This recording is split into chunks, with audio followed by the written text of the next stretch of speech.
On dit souvent que les principaux obstacles pour les non-croyants à croire en Dieu sont plus émotionnels que rationnels. Par exemple, le haut standard de moralité que nous impose l'Église, ou bien les distractions mondaines qui détournent notre attention des choses spirituelles et d'une potentielle croyance en Dieu. Certains non-croyants maintiennent leur incroyance à cause d'objections principalement rationnelles, comme une incrédulité par rapport à l'historicité de la Bible. Il existe un problème, une objection qui, selon moi, se démarque des autres parce qu'elle va chercher ces deux facettes de l'incroyance. Il s'agit du problème du mal dans le monde, qui peut à la fois être un raisonnement assez étayé et en même temps être un problème émotionnel extrêmement pressant et universel. Comment se fait-il, si Dieu existe, qu'il y ait du mal dans le monde? Bonjour, ici Philippe Letellier-Martel, j'ai 21 ans. Depuis plusieurs années, je suis dans un cheminement pour en apprendre plus sur des sujets qui me passionnent, comme la philosophie, la religion ou la politique. Je me suis donné comme mission de tirer la culture québécoise vers le meilleur. Bienvenue sur Action Vitale.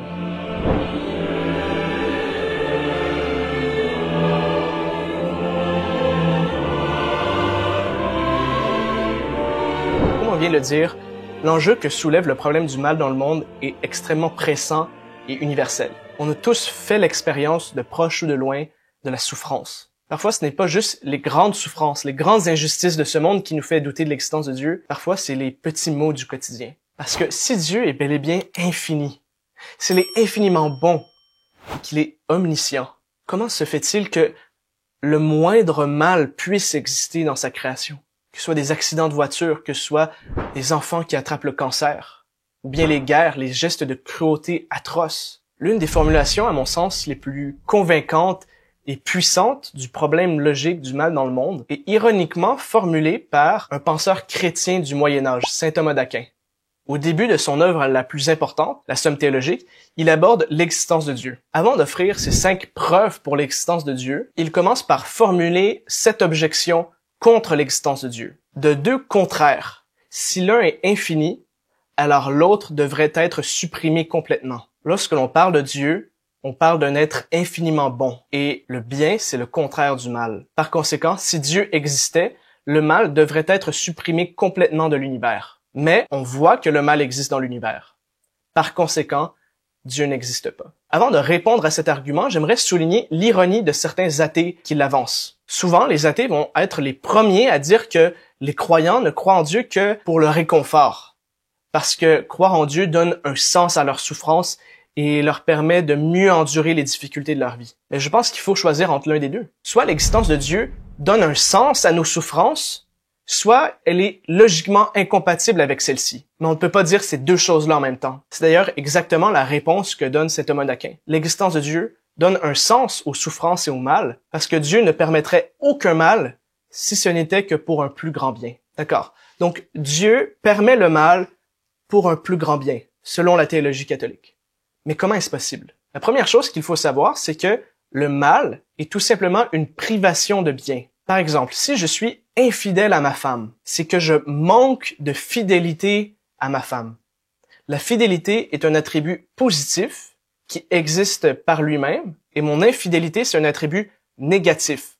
C'est une absence de fidélité. En d'autres mots, on peut connaître le bien sans se référer au mal, mais on ne peut pas connaître le mal sans se référer au bien. Qu'est-ce qu'il y a de si mal à ce qu'un parent laisse son enfant mourir de faim? Si ce n'est pas que c'est quelque chose d'extrêmement mauvais en référence à ce que une relation parent-enfant devrait être. C'est parce que je sais à quel point les parents sont censés aimer leur enfant que je suis horrifié de voir la maltraitance qu'un parent va avoir contre son enfant. Donc, je ne connais le mal qu'en référence au bien, que dans la mesure où le mal présente une absence de bien. Donc, Dieu peut permettre le mal sans activement l'avoir causé. Il peut y avoir du mal dans l'univers sans que Dieu ait créé ce mal, puisque Dieu n'a fait que le permettre, et en le permettant, il ne contredit pas sa nature. Donc, Dieu, s'il existe, peut avoir des raisons moralement suffisantes de permettre le mal. Et on sait que Dieu existe. Il existe des preuves de son existence. On a des raisons solides de croire que Dieu existe et simultanément, on sait pour sûr que le mal existe puisqu'on en fait l'expérience chaque jour dans ce monde. Donc le fait de croire en ces deux choses-là simultanément me mène raisonnablement, logiquement, à croire à une troisième chose, une troisième proposition, qui est que Dieu a toujours une raison pour permettre chacun des mâles que j'observe. Je peux circuler dans le monde, faire l'expérience du mal, sans douter de l'existence de Dieu, parce que je sais qu'il est possible pour Dieu de faire du bien avec le mal. Alors attention, ça ne veut pas dire que je peux par moi-même expliquer la raison profonde de chaque mal individuel que j'observe. La croyance que Dieu a toujours des raisons moralement suffisantes de permettre le mal, c'est un principe. Je ne peux pas connaître chacune de ces exemplifications. Un peu de la même façon que je peux croire que tous les êtres humains ont une mère sans connaître la mère de chaque être humain individuellement. Pensez-y. Vous est-il déjà arrivé, ne serait-ce qu'une seule fois dans votre vie, d'avoir fait l'expérience d'un mal, même d'un mal grave, qui s'est avéré pour le mieux au final, d'une façon complètement inattendue que personne n'aurait pu deviner? Si c'est arrivé ne serait-ce qu'une seule fois dans votre vie courte, limitée, mortelle d'être humain, alors combien plus est-ce qu'il peut y avoir des explications pour le mal dans l'ordre éternel en vue de quoi Dieu a créé l'univers? Ça nous prendrait la perspective de Dieu pour connaître l'explication de tous les mâles. Alors on ne doit pas se surprendre d'être confronté au mystère parfois. Mais j'aimerais creuser un peu plus loin.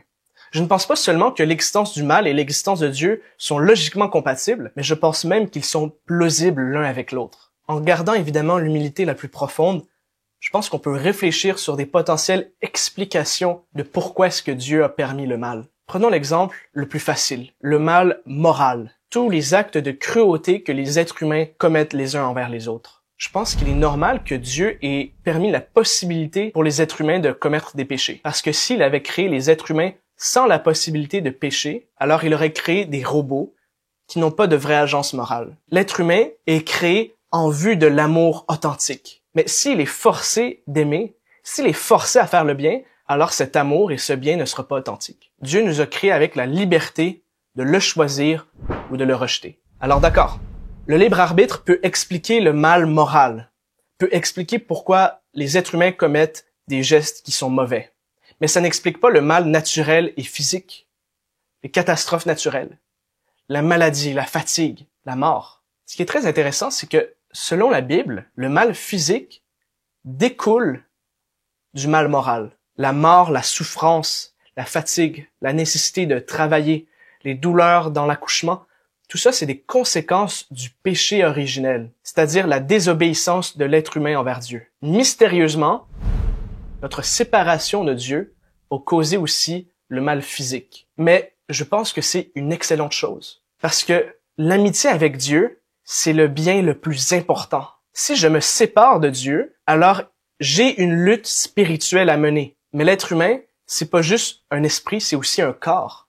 Si mon esprit était séparé de Dieu, mais mon corps était parfaitement confortable, alors il serait beaucoup trop facile pour moi de fuir le combat spirituel que je dois mener par le confort matériel.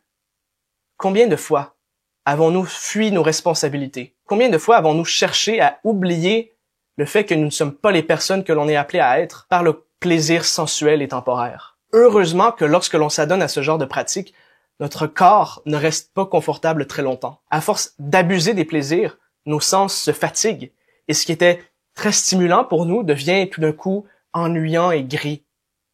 Et le plaisir, la gratification, laisse place à la dépression et à la tristesse. Un peu comme lorsque l'on rentre d'une soirée festive où on a excessivement dépensé et agi, et qu'une fois rentré chez nous, il ne nous reste qu'un sentiment de vide et de tristesse. Heureusement qu'il y a cette infirmité de notre corps, cette incapacité à constamment produire de la dopamine. En fait, la chute de dopamine et le sevrage qui s'ensuit, c'est salutaire pour nous. Voilà un exemple extrêmement clair de comment notre infirmité physique nous ramène, nous force à considérer notre infirmité morale et spirituelle. Combien de fois? Dans combien d'histoires de saints est-ce que la souffrance physique a été comme l'incarnation du combat spirituel entre le bien et le mal? Combien de fois est-ce que c'est la souffrance et la difficulté physique qui laissent place aux plus beaux gestes de vertu? Comment la souffrance physique nous enseigne à ne jamais abandonner, à continuer à faire le bien, à vivre dans sa chair le combat entre le bien et le mal par sa souffrance. Et si l'on est soumis à la volonté de Dieu, cette souffrance devient un témoignage puissant de la victoire du bien sur le mal, de la victoire de la résurrection sur la crucifixion. Merci d'avoir été des nôtres pour aujourd'hui. Ici Philippe Letellier-Martel d'Action Vitale.